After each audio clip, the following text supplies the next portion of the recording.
শিৱসাগৰত ঠ আৰু থৰ তয়াময়া যুঁজ ঠ আৰু থৰ যুঁজে গছকিলে দণ্ডাধীশৰ মজিয়া ঠ আৰু থক লৈ দুটা ফৈদত বিভক্ত অঞ্চলৰ ৰাইজ শিৱসাগৰত মূৰ্ধন্য ঠ আৰু দন্ত থৰ তয়াময়া যুঁজ এই যুঁজত সৃষ্টি হৈছে দুটা ফৈদৰ শিৱসাগৰ জিলাৰ এখন ঠাইৰ নামৰ বানানক লৈ সৃষ্টি হোৱা এই মতানৈক্য দণ্ডাধীশৰ মজিয়া পালে এতিয়া বিমূৰত পৰিছে দণ্ডাধীশ কিয়নো মূৰ্ধন্য ঠ আৰু দন্ত থ দুটা ফৈদে দাখিল কৰিছে পৰ্যাপ্ত প্ৰমাণ বুৰঞ্জীৰ পৰা আৰম্ভ কৰি বহু পুৰণি চৰকাৰী দলিল দাখিল কৰিছে দুটা পক্ষই গাঁওখন এতিয়া বিভাজিত হৈছে মূৰ্ধন্য ঠ আৰু দন্ত থ ফৈদত পৰিস্থিতি এনে হৈ পৰিছে যে গাঁওখনৰ বিভিন্ন অনুষ্ঠান প্ৰতিষ্ঠানৰ লিখিত নাম চাইহে ৰাইজ সমবেত হয় মূৰ্ধন্য ঠ লিখা অনুষ্ঠানত দন্ত থ ফৈদ নাযায় আৰু দন্ত থ লিখা অনুষ্ঠানত মূৰ্ধন্য থ ফৈদ নাযায় মুঠৰ ওপৰত অসমীয়া বৰ্ণমালাৰ দুটা বৰ্ণই গাঁওখনক বিভক্ত কৰাৰ উপক্ৰম হৈছে এই গাঁওখন হৈছে শিৱসাগৰ জিলাৰ ঐতিহাসিক কাটপাৰ গাঁও ঐতিহাসিক শিৱসাগৰ পুখুৰী চাৰিটা পাৰৰ নাম ক্ৰমে পূব পাৰৰ নাম চেৰেকাপাৰ পশ্চিম পাৰৰ নাম কাঠপাৰ উত্তৰ পাৰৰ নাম জয়াপাৰ আৰু দক্ষিণ পাৰৰ নাম ঢুলীয়াপাৰ শিৱসাগৰ পুখুৰী নিৰ্মাণ কৰাৰ আগতে অৱস্থিত আছিল কাটপাৰ গাঁও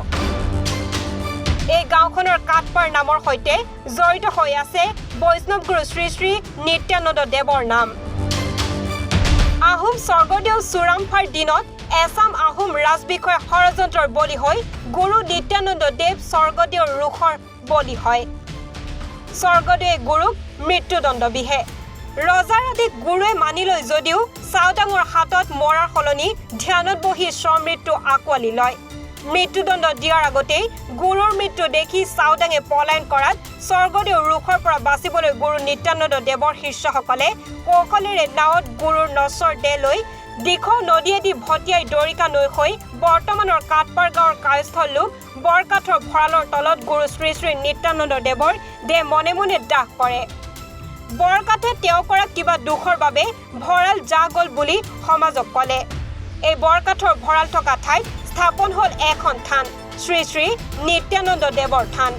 তেতিয়াৰ পৰা কায়স্থ বৰকাঠৰ নাম অনুসৰি ঠাইৰ নাম পৰিল কাঠপাৰ এতিয়া এই কাটপাৰ নামক লৈ অঞ্চলটোৰ ৰাইজৰ মাজত মতবিৰোধ হৈছে সেয়ে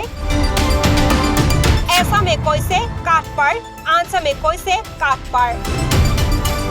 শ্ৰী শ্ৰী নিত্যানন্দ দেৱৰ থানৰ নামত যদি কাটপাৰ লিখা আছে তেন্তে ৰংগমঞ্চত লিখা আছে কাটপাৰ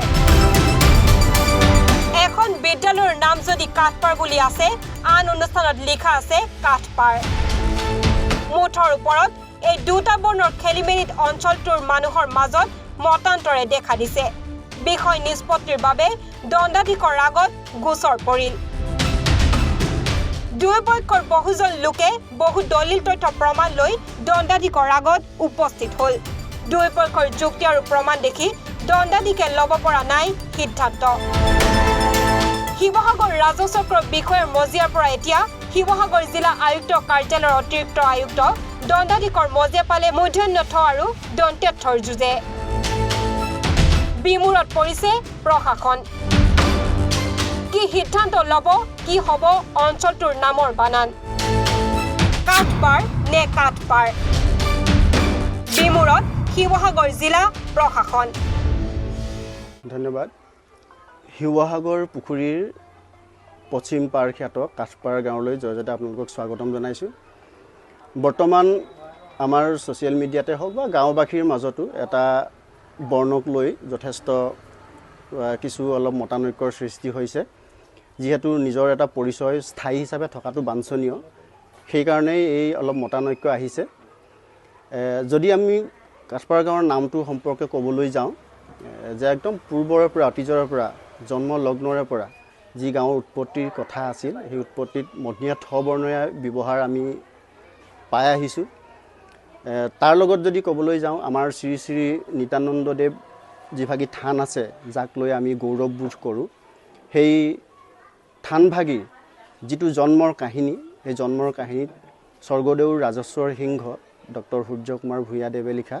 সেই গ্ৰন্থখনিত তেখেতে কাঠপাৰ গাঁৱৰ নামটো মধুনীয়া থ হিচাপে বৰ্ণ ব্যৱহাৰ কৰি আহিছে। তাৰোপৰি চিদানন্দদেৱৰ আমাৰ মায়ামৰা সম্প্ৰদায়ৰ চিদানন্দদেৱৰ এখনি আমাৰ হাঁচিপাতৰ পুথিৰ পৰা সংগ্ৰহিত আমাৰ যিসকল গুৰুসকলৰ মায়ামৰা গুৰুসকলৰ বংশাৱলী, সেই বংশাৱলীটো কাঠপাৰ শব্দটো ব্যৱহাৰ আছে। মই পাহৰি 378 শ্লোকৰ এটা ফাঁকিত লিখা আছে কাঠপাৰ শব্দটো। আমাৰ এই নামটিত আমাৰ যিবোৰ ভোটাৰ কাৰ্ড আছে, অতীজৰ একদম পুৰণা যিবোৰ ভোটাৰ কাৰ্ড আছে, সেইবোৰতো মধুনীয়া থ বৰ্ণৰে আপুনি ব্যৱহাৰ পাব। আৰু লগতে ৰাজহ চক্ৰ বিষয়াৰ যিমান পুৰণা নথি পত্ৰ কাগজ আছে সকলোতে আমি মধুনীয়া থ বৰ্ণৰে ব্যৱহাৰ পাওঁ। কিন্তু মাজভাগতে আমাৰ শ্ৰী শ্ৰী নিত্যানন্দদেৱ থান ভাগিৰ তোৰণত মধুনীয়া থ বৰ্ণটো খুব কম সময়ৰ কাৰণে ব্যৱহাৰ কৰি দন্তীয়া থ বৰ্ণৰ ব্যৱহাৰ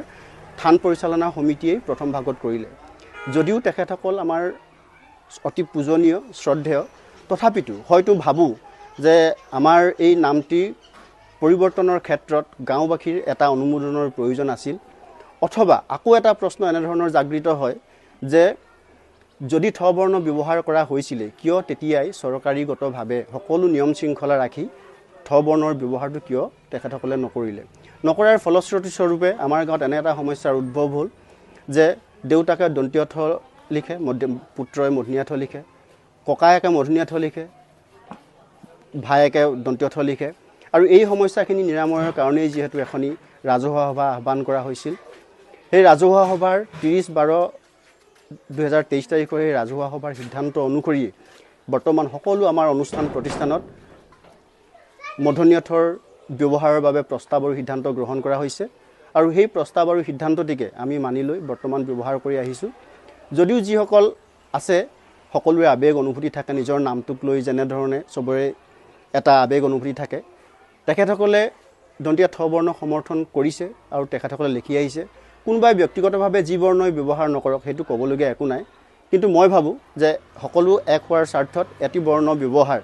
যিহেতু ৰাজহুৱাভাৱেও প্ৰস্তাৱ লোৱা হৈছিল আৰু অতীজতেও ব্যৱহাৰ কৰা হৈছিল, সেইকাৰণে আমি কাঠপাৰ শব্দটোত মধুনীয়া থ বৰ্ণই ব্যৱহাৰ কৰি আহিছোঁ আৰু কৰি যাম বুলি আমি ভাবোঁ। মই এই বিষয়ত ক'বলৈ হ'লে আমি ল'ৰালিকালৰ পৰা যেতিয়াৰ পৰাই থানখনলৈ অহা যোৱা কৰিছোঁ তেতিয়াৰ পৰা আমি দেখিছোঁ শ্ৰী শ্ৰী নিত্যানন্দ থানত দন্তীয়া থ হৈ আহিছে। আৰু আমি এই পৰিচালনা সমিতিত যেতিয়াৰ পৰা অংশগ্ৰহণ কৰিছোঁ তেতিয়াৰ পৰাও শ্ৰী শ্ৰী নিত্যানন্দ থানত দন্তীয়া থ হৈ আহিছে। কিন্তু আমি এতিয়া দেখিবলৈ পাইছোঁ এই কাঠপাৰ গাঁওখনিতে দুটা ফৈদৰ মাজত দন্তীয়া থ আৰু মূৰ্ধন্য থৰ কোনোৱে ক'ব বিচাৰে, এটা ফৈদে ক'ব বিচাৰে দন্তীয়া থ হ'ব লাগে আৰু এটা ফৈদে ক'ব লাগে যে মূৰ্ধন্য থ হ'ব লাগে। কিন্তু এই বিষয়ত আমি এই শ্ৰী শ্ৰী নিত্যানন্দ থানৰ পৰিচালনা সমিতিয়ে কোনোদিন এই বিষয়ত আমি মাত মতা নাই বা আমি এইটো অনুভৱ নকৰোঁ যে থানখনিৰ নামটো দন্তীয়া থ মূৰ্ধন্য থ বিষয়টোত আমি কিবা চিন্তা কৰিব লাগে, আমি এইটো কৰিব লাগে বুলি নাভাবোঁ। যিহেতু এইটো এটা ঐতিহাসিক নাম, আহোম ৰজাৰ দিনৰ পৰা এই গুৰুজনাৰ এই পুণ্য থানখনিৰ নাম দন্তীয়া থই হৈ আহিছে। গতিকে এই বিষয়ত আমি চিন্তা কৰিব লাগে বুলি আমি নাভাবোঁ। আৰু এই গাঁওখনি দুটা ফৈদৰ মাজত যিটো বিষয় লৈ তৰ্ক বিতৰ্ক হৈছে, আমি এই বিষয়টো তেতিয়ালৈকে আমি সোমোৱা নাই আৰু এই বিষয়টোত আমি সোমাব লাগে বুলি নাভাবোঁ। যেতিয়ালৈকে ইয়াত এটা সুবিচাৰ কৰি দন্তীয়া থ বা মূৰ্ধন্য থ হ'ব লাগে বুলি যিটো বিষয় লৈ এতিয়া বিচাৰ হৈ আছে, তাৰ এটা সুবিচাৰ হোৱাৰ পিছত যদি আমাক কয় যে এইটো মূৰ্ধন্য থ হ'ব লাগে, লিখিতভাৱে যদি দিয়ে, তেতিয়া আমি চিন্তা কৰি চাম। এতিয়া এই বিষয়টোত চিন্তা কৰিব লাগে আমি নাভাবোঁ। ধন্যবাদ। এই দন্তীয়া থ মূৰ্ধন্য থ সম্পৰ্কত তাৰমানে এই বস্তুটো আপোনালোকক অকণমান আগৰ পৰা ক'ব লাগিব, যিহেতু বুৰঞ্জী ইয়াৰ বিষয়ে উল্লেখ আছে। চুকাফা বা খুৰা ৰজাৰ ৰাজত্বকাল আছিল 1552 খ্ৰীষ্টাব্দৰ পৰা 1611 খ্ৰীষ্টাব্দলৈকে। বুৰঞ্জীত আছে দেই, এইটো মই কোৱা কথা নহয়। আৰু সেই ঠিক একে সময়তে নৰনাৰায়ণৰ ৰাজত্বকাল আছিল 1540 খ্ৰীষ্টাব্দৰ পৰা 1540 খ্ৰীষ্টাব্দৰ পৰা 1587 খ্ৰীষ্টাব্দলৈকে। সেই সময়ত যি নৰনাৰায়ণ আৰু মানে আহোম ৰজা যুদ্ধত অৱতীৰ্ণ হৈছিল, সেই অৱতীৰ্ণ হোৱাৰ পিছত আহোম ৰজা পৰাজয় বৰণ কৰিছিল। তাৰপিছত এখন চুক্তি স্বাক্ষৰিত হৈছিল নৰনাৰায়ণ আৰু আহোম ৰজা চুকাফা বা খুৰা ৰজাৰ মাজত। আৰু তেতিয়াৰ পৰা সেই চুক্তি কাৰ্যকৰী কৰিবলৈ গৈ শিৱসাগৰ পুখুৰীৰ পশ্চিম পাৰে থকা এই ঠাইডোখৰ মানে কাঠপাৰত কায়স্থ মানুহসকলক ইয়াত সংস্থাপিত কৰিবলৈ বাধ্য হৈছিল আহোম ৰজা। আৰু তেতিয়াৰ পৰাই এইখন কায়স্থপাৰ গাঁও বুলি জনা যায় আৰু সেই কাৰণেই শিৱসাগৰ পুখুৰীৰ পশ্চিম পাৰটোৰ নাম কায়স্থপাৰ বা কাঠপাৰ ৰাখিছিল। কিন্তু পৰৱৰ্তী সময়ত আমি গম নোপোৱাকৈ একাংশ লোকে মণিনাথলৈ এটা অনুষ্ঠান ৰূপান্তৰিত কৰিলে আৰু সেয়ে আমি লজ্জা অনুভৱ কৰিলোঁ যে এখন গাঁৱৰ দুটা নাম হ'ব নোৱাৰে, দুটা বৰ্ণত থাকিব নোৱাৰে। সেইকাৰণে আমি এটা ন্যায় বিচাৰি জিলা দণ্ডাধীশক জিলা উপায়ুক্তক আমি স্মাৰকপত্ৰ প্ৰদান কৰিছিলোঁ আৰু তাৰ পৰৱৰ্তী পৰ্যায়ত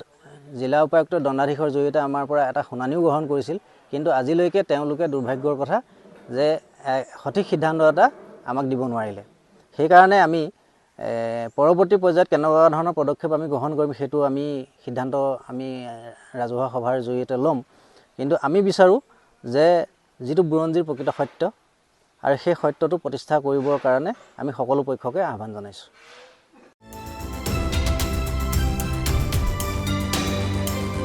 শিৱসাগৰৰ পৰা ৰাতু কুমাৰ দাসৰ ৰিপৰ্ট, এনি ভাৰত 24।